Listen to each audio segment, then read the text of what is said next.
women I mean, have been playing important roles in the world of politics, in music, in the hospitals, in every aspect of life.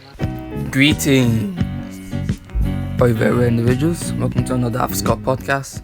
This is episode 22, and we're going to talk about why Africa is great. Specifically, we're going to talk about the singer, twins, Lijadu Sisters, females in the music industry. Now, who are the Lijadu Sisters?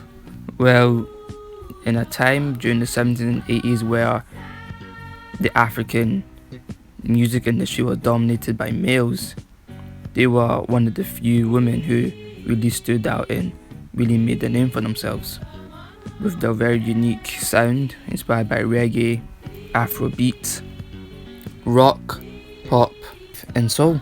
And they're actually also second cousins to Fela Kuti. So music runs in the blood. Even they were saying that their family members also used to play a lot of musical instruments like the organ and sing around the house.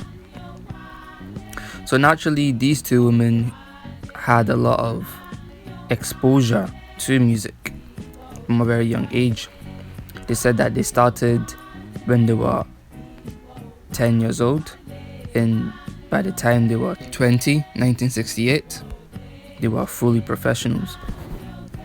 And during the 1780s, they were really inspired by African high life music, and they were also wanted to talk about all of the political issues that was going on in Nigeria and West Africa at the time, very similar to what their cousin did, Fela. But they also wanted to really champion for women as well, because at the time women was seen as stupid and couldn't really do anything.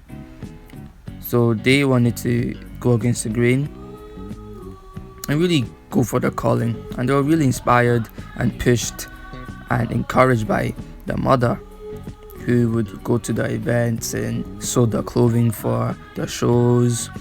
And she also told them to stick to their calling and don't really care about what anybody thinks. So I believe that built in them a very strong self-esteem. And I'm really inspired by them personally because not only are they African, but they're also an example of what an African can do and what we can accomplish. Especially at a time where they probably didn't grow up in, the big mansions, but they still had that drive and that energy and determination to really spread a positive message to the world through their music. And really show that as women and as Africans, they can do great things. They even had moderate success in the United States and Europe too, even touring with Ginger Baker's band Salt at the 1972 Munich Olympic Games. And they were very successful in Nigeria, selling around 50,000 copies for one of the first albums. And they live in Brooklyn right now, and sadly, Kehinde Lijadu, may she rest in peace, one of the sisters died last year in November.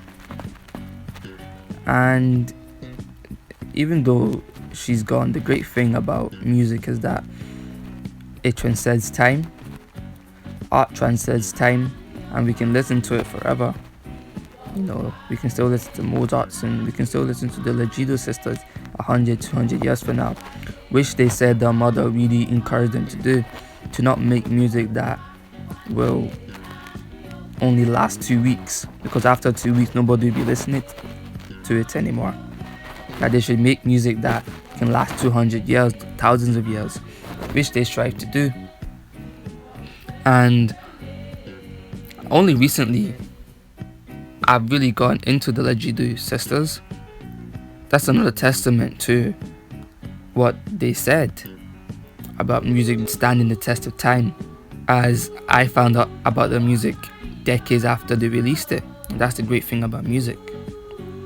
And they're really inspiring, and they should be inspiring to a lot of Africans because they accepted their identity, which is great. Because as the Lijadu Sisters accepted their identity, we should too, as Afro-Scots. If I'm in the kitchen singing a song and I'm walking towards the bathroom, I hear her singing exactly the same thing. And she starts telling me exactly what's been on my list, what's been on my mind, and I said, get it live now. Please, Taiwo. Please, Taiwo, get it live. Well, you're my life. I know.